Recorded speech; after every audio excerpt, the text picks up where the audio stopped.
11 qism.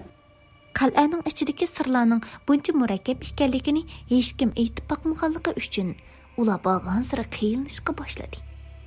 Shundaqdimi erkak bo'lganligi uchun lavni lavga tishlab boyiqi yo'ldan yana oldiga qarab ilgarilashga boshladi. Bu qitimliq yo'lda olvastılar zotlar uchramay o'tadi. Atrof biz hikoya, cho'chak kitoblarda va yoki al-ihromlarda ko'rganga o'xshash undaq bahaybat va yoki xishto'plar bilan selingan yo'llar bo'lmasdan, balki xuddi yangidan bir eg'iz ichib qo'yilgan boshqa bir dunyodek yop-yeshil o'rmonliq, buyuk baraqsan dal-daraxtlar, kangri bepoyon ketgan, tog' cho'qinlari bilan qoplangan edi. Navoda ular o'z ko'z bilan ko'rmagan bo'lsa, mundaq bir o'rdining ichida mushundoq bahaybat bir qurilishning bor ekanligiga hargiz ishonmaydi. Bu yerdagi muhit har qanday bir jonliqning yashashiga intayin bo'lib keladi. Bo'libmi, agar ular o'zlarining tuqqanlarini demagan bo'lsa, balki mushu yerda o'ltiraqlashib, mushu yerda yashab qilishni o'ylashi mumkin edi.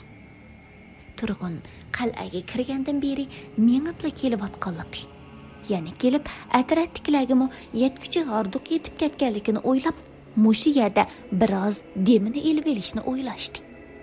Ular uchi o'chirati turganda uchi dam oladigan bo'lib, postda olmishib turib, dam elishib, qo'rsaqlarini to'ydirishga boshladi. Atrof shunchalik jimjit, muhitmi shunchalik go'zal.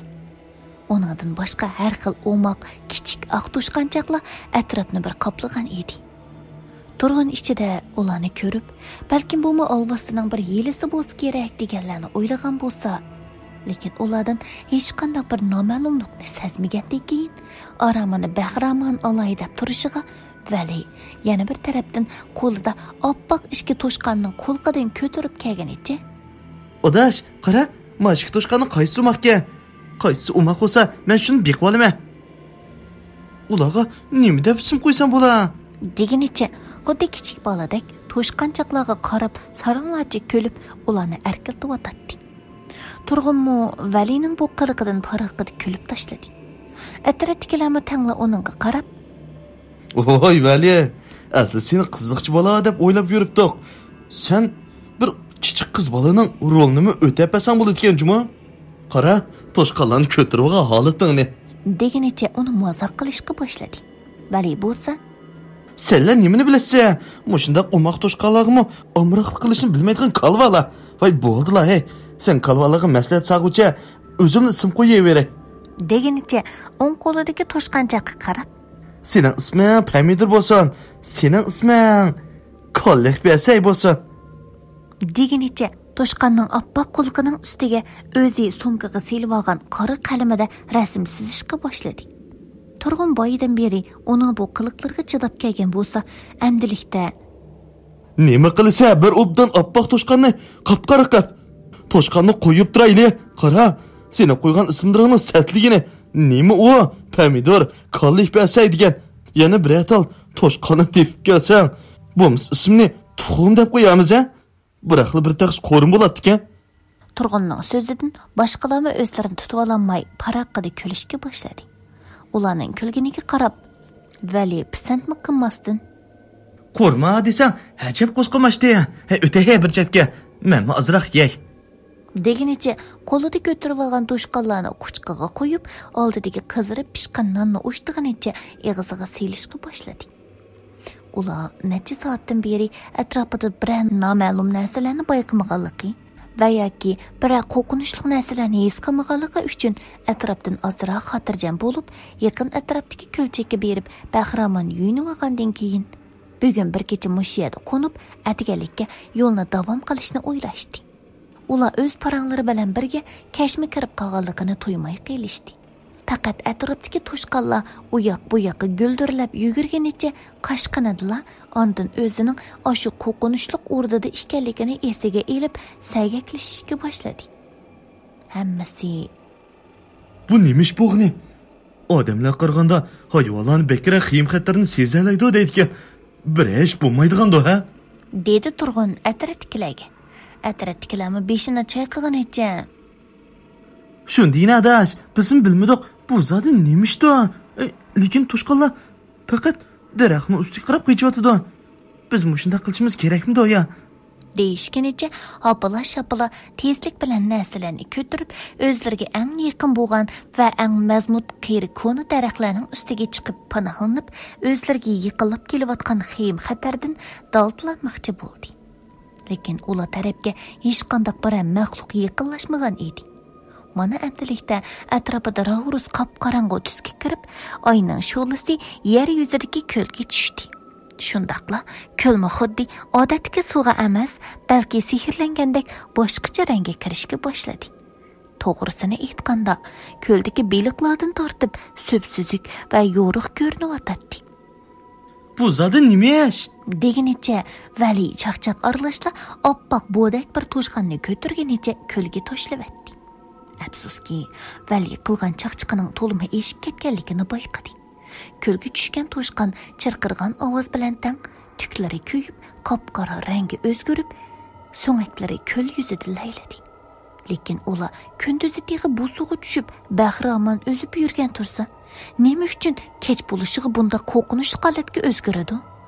Balkim bu ularga qilgan tabiatning chaqchiqi bo'lsa kerak. Ko'l suvi kunduzi normal holatda, kechda bo'lsa kislotaga aylanadi.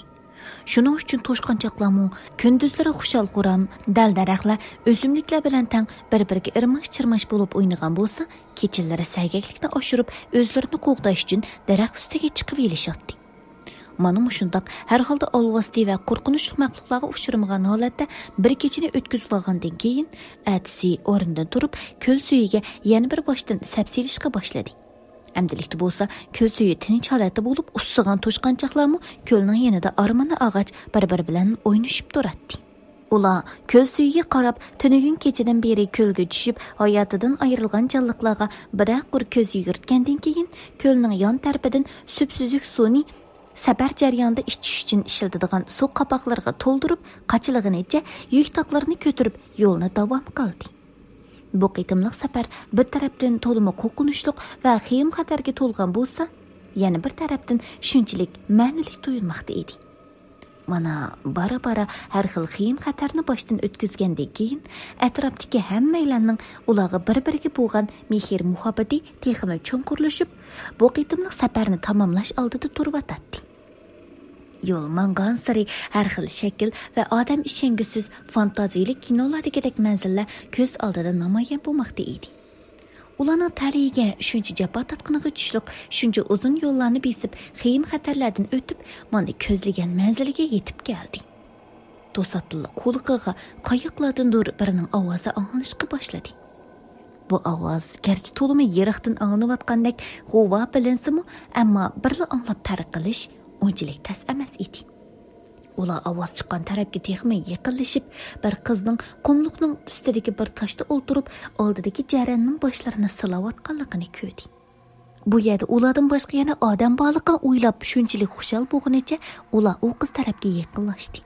Qiz bo'lsa hech nimadan bexabar oldidagi bu jaranni erkilatganicha o'ltiradi. Yana o'xshashla mijozi tuzrak bo'lgan Vali hammasining oldida bu qizning yeniga o'tib, uning qizati nemish bo'lganligini, uning bu yerda nemish qildiganligini so'rash uchun yaqinlashdi. Lekin hammalarning qo'qqanidan ko'zlari piyoladek yo'g'inishga boshladi.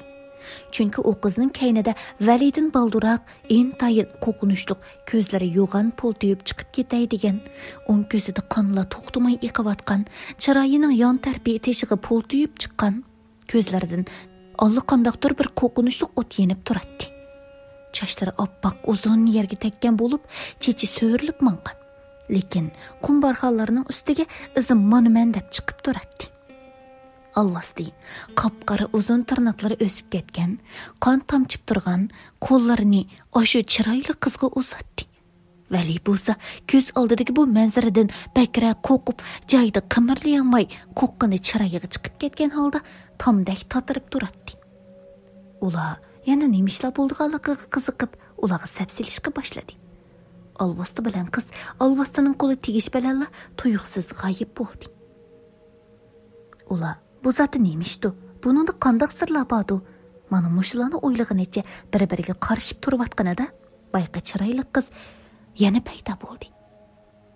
Onundan keyinki manzarlar oldingi qitimqiga o'xshash bo'lib, yana o'xshash Alvastıning qo'li tegishi bilan qizning chiroyli ruxsari ko'z oldidan yo'qoldi.